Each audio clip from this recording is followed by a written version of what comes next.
प्रधान युग है, तो महाराज कहीं सुख शांति नहीं। तो इस तरह कलयुग के दोषों को देखता हुआ मैं श्री धाम वृंदावन में आ गया। यहाँ श्री जमुना जी के परम पावन तट पर मैंने एक बड़ा आश्चर्य देखा कि एका तो तरुणी तत्र निसन्ना खिन्न मानसा, एक परम सुंदरी युवती खिन्ना निसन्न मानसा यानी दुखी उदास, उस सुंदरी युवती और अनेक सुंदरी युवतियां उनकी सेवा कर रही थी। कोई पंखा, कोई चमट डुला रही थी, कोई उनके पाँव की सेवा कर रही थी। लेकिन उस परम सुंदरी युवती के दोनों बगल में दो वृद्ध मूर्छावस्था में पड़े हुए थे। तो भीड़ देखकर श्री नारद जी भी चले गए। तो श्री नारद जी को देखकर वह सुंदरी युवती कहने लगी कि भो भो साधो क्षणम तिष्ठ मच्चिंतामपि नाशयो दर्शनम तव लोकस्य सर्वथा गहरम परम। हे साधो क्षणम तिष्ठ, थोड़ी देर आप यहाँ ठहरे। नारद जी से कहती है वह सुंदरी, और मेरी आपका दर्शन प्राणियों के पाप को दूर करने वाला है, और आप मेरी चिंता को दूर करने का उपाय करें। तो श्री नारद जी ने पूछा कि काशित्वम काव्यमौचे माँ नारजा का पद्मलोचना, हे कमल नयने, हे सुंदरी, तुम कौन हो, तुम्हारा परिचय क्या है और तुम्हारा दुख क्या है। उस सुंदरी युवती ने कहा कि हम भक्ति ख्याता इमऊ में तनयऊ मतऊ ज्ञान वैराग्य नामानऊ काल जोगेन जर्जरो। हे देवर्षि, हे नारद जी, मैं श्री भगवान की भक्ति नाम से विख्याता हूँ, और ये दोनों मेरे पुत्र हैं। ये बड़े पुत्र ज्ञान हैं और ये छोटे पुत्र वैराग्य हैं। समय के संयोग से जर्जर हो गए। मैं भी द्रविड़ देश में उत्पन्न हुई, दक्षिण भारत में, और कर्नाटक में आकर विधि को प्राप्त हुई। कुछ कुछ महाराष्ट्र में छीन हुई और गुजरात में आकर मैं भी जीर्ण हो गई। जहाँ विमुख लोगों के बीच भक्ति जीर्ण हो जाती है, छीन हो जाती है। बल्कि जो भक्त हैं, जो ऊंच कोटि के नहीं हैं, जो दूसरों को भक्त बना सकते, सामान्य जो साधक है वह भी विमुख लोगों के पास बैठेगा तो उसकी भक्ति समाप्त हो जाएगी, जीर्ण हो जाएगी, शीर्ण हो जाएगी। महाराज कुसंग का ऐसा परिणाम है। तो भक्ति जीर्ण हो गई। लेकिन भक्ति महारानी स्वयं कहती हैं यह तो श्रीधाम वृंदावन की अपूर्व महिमा है कि यहाँ पहुँचते ही मैं अपने साथ दिव्य रूप में परिणत हो गई हूँ, युवती हो गई हूँ। लेकिन इस वृंदावन धाम में मेरे जो ये दोनों पुत्र हैं ज्ञान और वैराग्य, इन्हें कोई पूछने वाला नहीं। यहाँ कौन पूछे ज्ञान वैराग्य को? यहाँ सड़क से उधर जो मोहल्ला है वो ज्ञान गुदरी मोहल्ला है। उद्धव जी जब ब्रज गोपियों को ज्ञान का उपदेश करने आए तो बिंदु गोस्वामी हम लोगों के समय में थे वृंदावन में। तो बिंदु गोस्वामी ने अपने पद में कहा है कि उलझकर वस्त्र में कांटे लगे ऊधों को समझाने, तुम्हारा ज्ञान पर्दा फाड़ देंगे प्रेम दीवाने। तो उद्धव जी की ज्ञान यही गुजरी हुई थी। महाराज ज्ञानाभिमान चूर चूर हुआ था। यहाँ कौन पूछे ज्ञान वैराग्य को? लेकिन इन ज्ञान वैराग्य को जुबा बनाने के लिए श्री नारद जी ने ज्ञान वैराग्य की कानों में वेद मंत्रों का और गीता पाठे प्रबोधितम, और बार बार गीता का भी पाठ किया। लेकिन दोनों जम्हाई लेकर फिर गिर गए। तो श्री नारद जी को बहुत चिंता हुई। श्री नारद जी ने श्री भक्ति महारानी को बहुत सांत्वना दी और आकाशवाणी हुई कि हे नारद, आप सफल होंगे, सफलता आपको मिलेगी, आप सत्कर्म में तुम समाभव, आप सत्कर्म का आयोजन करें। कौन सा सत्कर्म? वेद शास्त्रों में तो बहुत सत्कर्म की बात है। तो आकाशवाणी ने कहा कि कोई साधु शिरोमणि बतलाएंगे। तो श्री नारद जी साधुओं से पूछते पूछते बद्रिकाश्रम आ गए। लोग नारद जी जो संत मिलते उनसे पूछते कि भाई ज्ञान वैराग्य को जुबा बनाने के लिए क्या, कौन सा सत्कर्म किया जाए? आकाशवाणी ने क्या कहा है? तो साधारण साधु सोचता कि जब श्री नारद जी इतने बड़े संत हैं, सिद्ध महापुरुष हैं, जब श्री नारद जी नहीं जानते तो हम साधारण साधु क्या जाने। लगता है कि इन दिनों नारद जी का यानी दिमाग थोड़ा खराब हो गया है, क्योंकि जड़ बूढ़े ज्ञान और वैराग्य को श्री नारद जी जुआ बनाना चाहते हैं। लेकिन श्री नारद जी को तो अपनी धुन थी।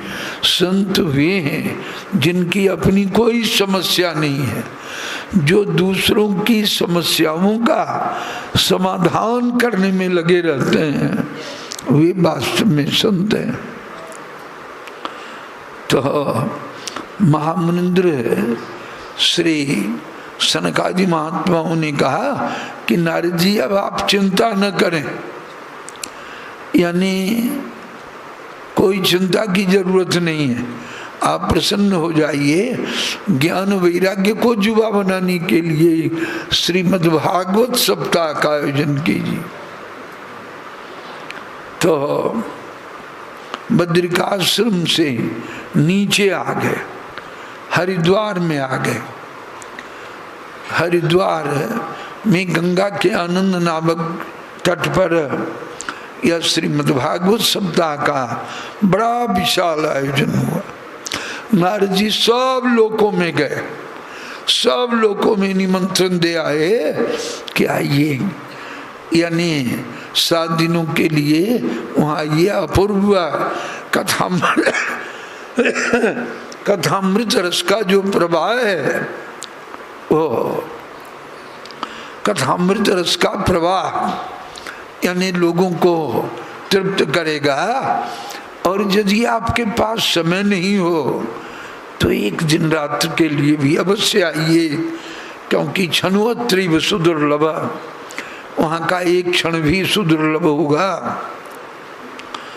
निमंत्रण पाकर ब्रह्मानी के साथ, भगवान शंकर जी पार्वती जी के साथ सब देवता अपने सपरिवार, सब ऋषि लोग अपने अपने परिवार को लेकर, अपने पुत्र शिष्य को लेकर, सब चारों वेद, 17 पुराण, गंगादि समस्त पवित्र नदियां दे धारण करके, चित्रकूट आदि समस्त पवित्र पर्वत, महाराज मंत्र तंत्र गायत्री आदि जो मंत्र गण हैं वेद के, सब शरीर धारण कर इस भागवतामृत रस का आस्वादन करने के लिए सब आ गए। महाराज तो कहाँ तो श्री वृंदावन और कहाँ हरिद्वार, 350 किलोमीटर है हरिद्वार यहाँ से। लेकिन ना ज्ञान वैराग्य युवा हो गए, 16 वर्ष के परम सुंदर युवा हो गए और अपनी माँ भक्ति महारानी के साथ श्री भगवान के परम मधुर नामों का संकीर्तन करते हुए श्री कृष्ण गोविंद हरे मुरारे नाथेति नामानि मुहुर्वदन्ति, बार बार नामों का, हरे कृष्ण महामंत्र नाम का गान करते हुए ज्ञान वैराग्य हरिद्वार पहुंच गए। भक्ति महारानी थी, देखकर सब लोग खड़े हो गए इनके सामने। देखिए भक्ति महारानी ज्ञान वैराग्य अमूर्त है, यानी हम लोग उन्मूर्त रूप में नहीं देखते हैं। भगवान यानी यह तो उनका विग्रह अवतार है, यानी विग्रह के रूप में, यानी अर्चावतार भगवान धारण किए हैं, जो हम लोग उनकी सेवा दर्शन आदि करते हैं। महाराज उसी तरह यानी जैसे भगवान साक्षात रूप से अमूर्त हैं, उसी तरह भक्ति महारानी भी अमूर्त है। लेकिन जैसे श्री भगवान भी अधिकारियों के सामने, अपने प्रेमियों के सामने अपने सच्चिदानंद रसघना मधुर स्वरूप को प्रकट कर देते हैं। महाराज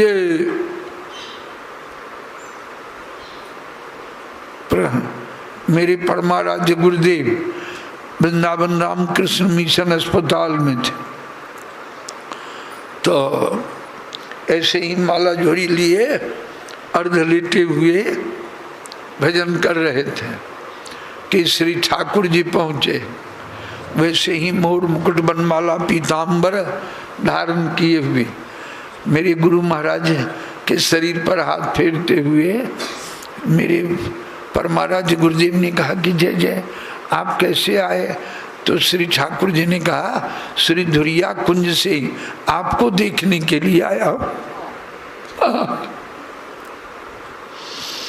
मेरे गुरु महाराज बेहोश हो गए, नेत्रों से जल बहने लगा। कहे कि यहाँ तो अस्पताल है, यहाँ आपकी कोई सेवा नहीं होगी, आप चले जाइए, आश्रम में ही चले जाइए। ठाकुर जी तुरंत अंतर्धान हो गए। महाराज इस जो की वो कदम खंडी है, बरसाने से पश्चिम कदम खंडी है, तो श्री नागा बाबा रहते थे। जटा लंबी थी, चले की झाड़ी में जटा उनकी उलझ गई तो खड़े। लोग आता कहता कि बाबा जटा सुलझा देता हूँ। कहा कि नहीं, जिसने जटा उलझाई है वो सुलझाएगा, हाँ हाथ मत लगाना। 3 दिन हो गया, 3 रात्रियां बीत गई, वैसे खड़े हैं।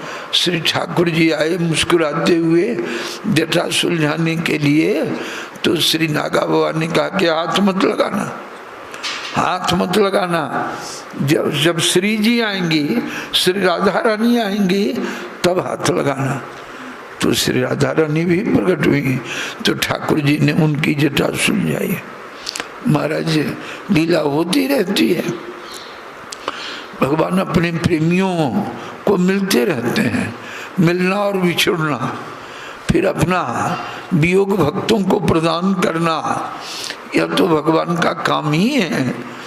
महाराज जिसके ऊपर बहुत रिश्ते हैं, बहुत प्रसन्न होते हैं, उसको अपना प्रेम प्रदान करते हैं, वियोग प्रदान करते हैं। तो महाराज अब इनको कहाँ बैठाया जाए, कहीं जगह नहीं थी।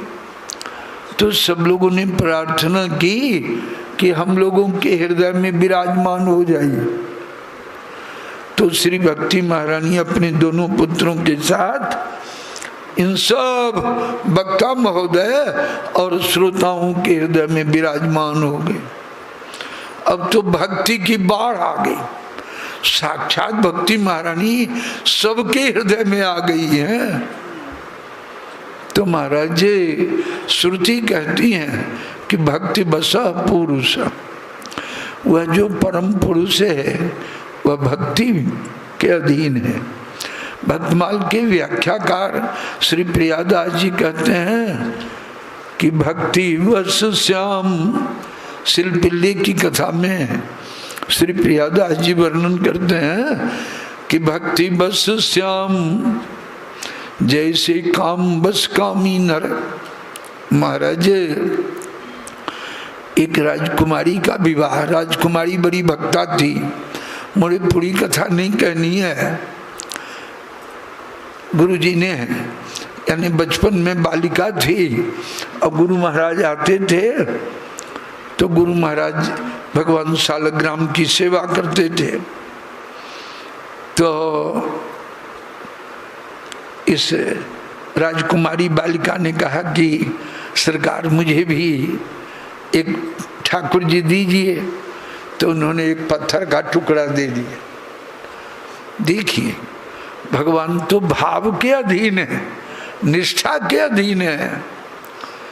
तो उसी की सेवा करने लगी, करते करते अनुराग हो गया, विवाह हुआ, विमुख के घर विवाह हुआ।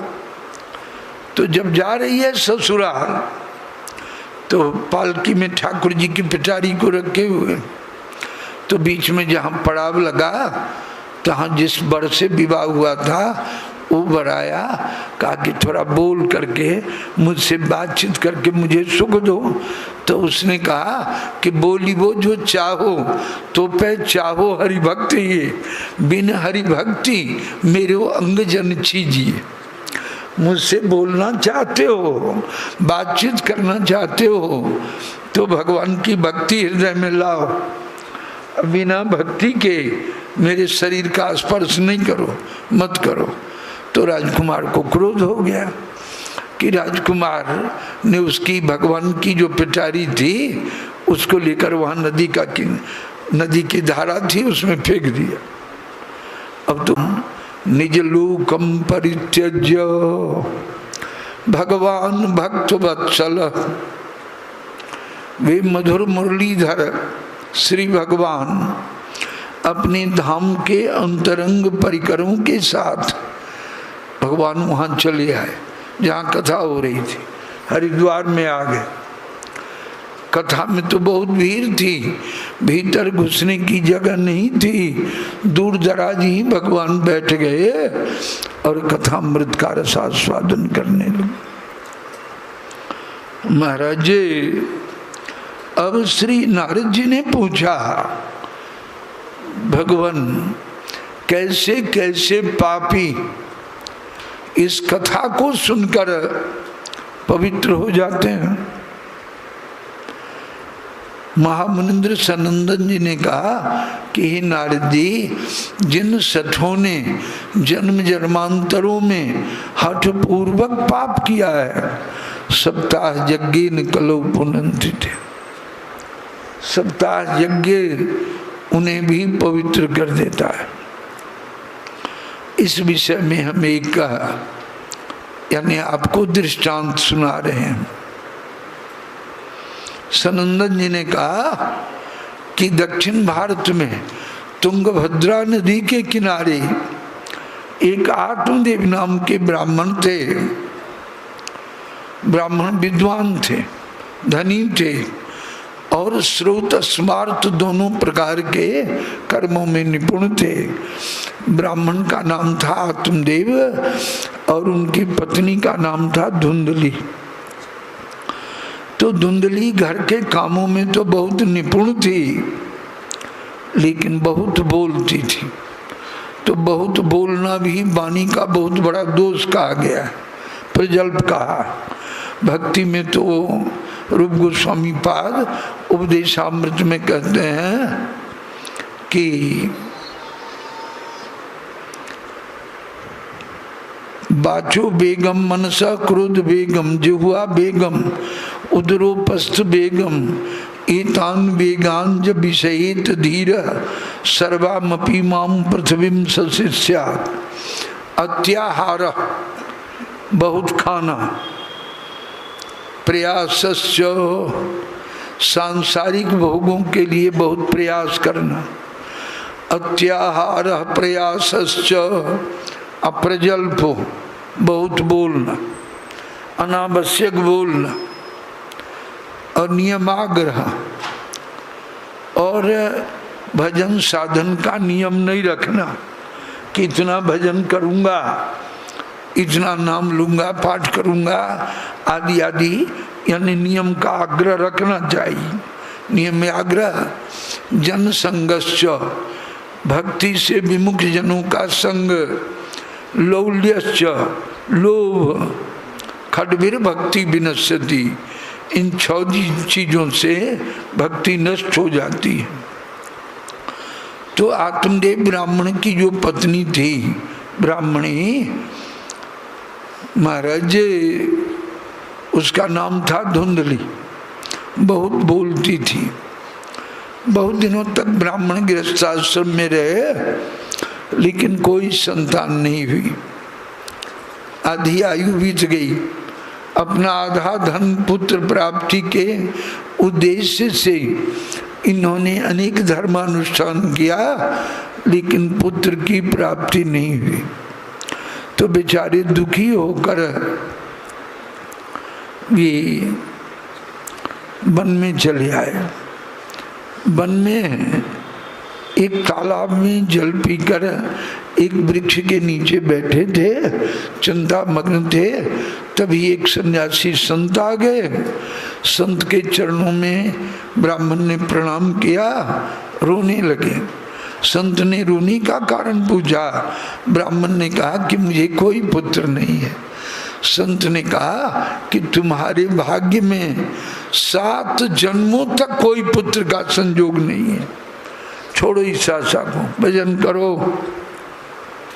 भगवान की सेवा में लगो, इस संसार से, भवसागर से पार होने का उपाय करो।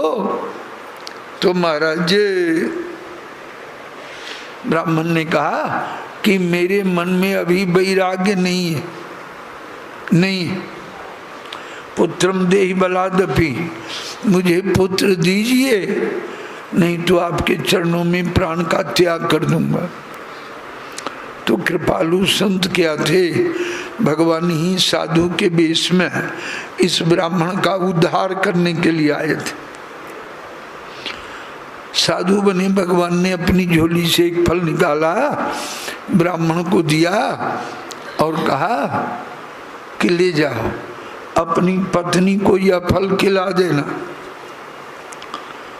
और तुम्हारी पत्नी 1 वर्ष तक सदाचार का पालन करेगी, पवित्रता में रहेगी, ब्रह्मचर्य का पालन करेगी, भूमि शयन करेगी, हविष्यान्न भोजन करेगी, झूठ नहीं बोलेगी, किसी से कलह नहीं करेगी, तो तुम्हें एक सुंदर पुत्र होगा।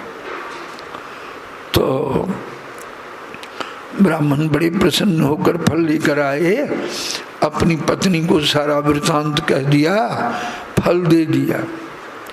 लेकिन ब्राह्मणी ने झूठे अपने पति से कह दिया कि मैंने फल खा लिया। फल खा ही नहीं, फल को ताक में धर दिया। कई दिनों के बाद उस ब्राह्मणी की बहन आई ब्राह्मणी के घर पर। उसने देखा कि धुंधली तो बड़ी उदास है।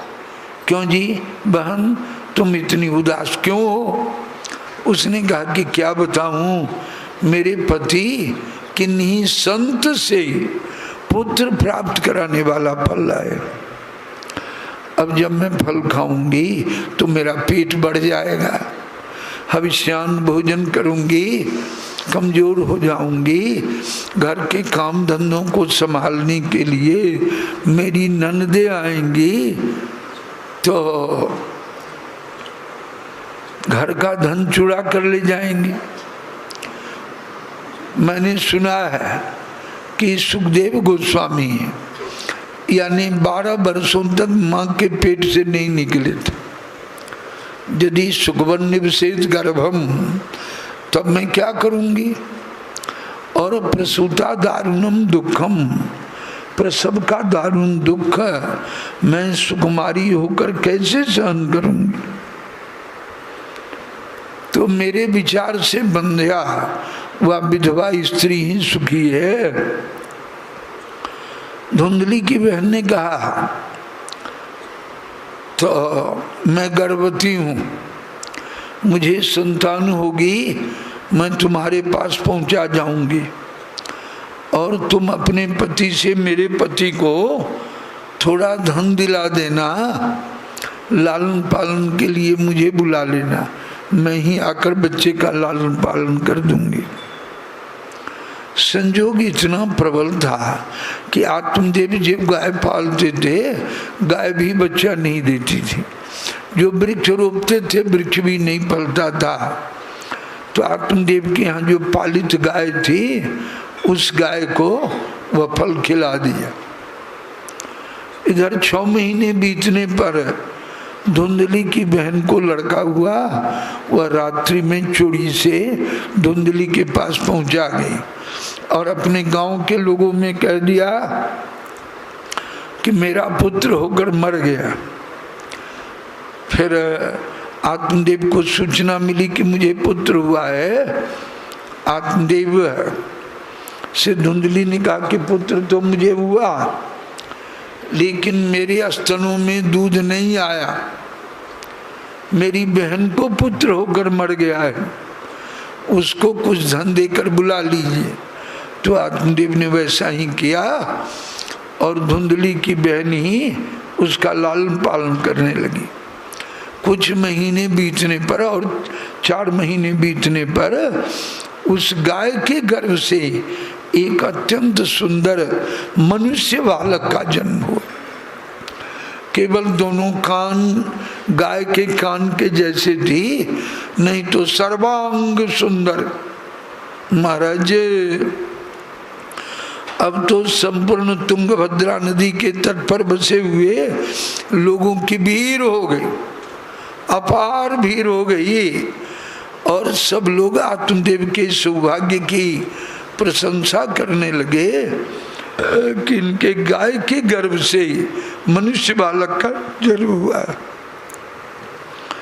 ब्राह्मण ने बड़े प्रसन्न होकर इस गाय के पुत्र का भी जात कर्मादि संस्कार किया, दान दक्षिणाएं दी।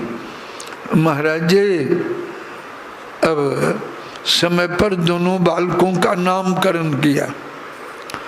ये धुंधली के पुत्र का नाम हुआ धुंधकारी और गाय के पुत्र का नाम हुआ गोकर्ण। दोनों गोकर्ण जी भी बड़े हुए और ये धुंधकारी भी थोड़ा बड़ा हुआ। तो इस कुसंग में फंसा, बचपन से ही फंस गया। पशु पक्षियों की बोलियों को बोल बोल कर व्याधों के जैसे फंसाता। दीनांधा नाम प्रबीड का, दीन अंधे को कुएं में गिरा देना। महाराज इस तरह धुंधकारी मृतकादियों का स्पर्श किया हुआ, दूषित अन्न खाने वाला और पवित्र अन्न खाने वाला, यानी और चोरी की भी आदत इसकी हो गई। छोटी अवस्था से यह चोर भी हो गया। महाराज जुआ हो गया। 5 वेश्याओं से धुंधकारी का लगाव हो गया। अब पिता का धन ले लेकर यह धुंधकारी उन वेश्याओं को देने लगा। धीरे धीरे ब्राह्मण निर्धन हो गए। अब कहता कि बताओ धन कहाँ गड़ा है, धन निकालो। धन कहाँ से दे माँ बाप।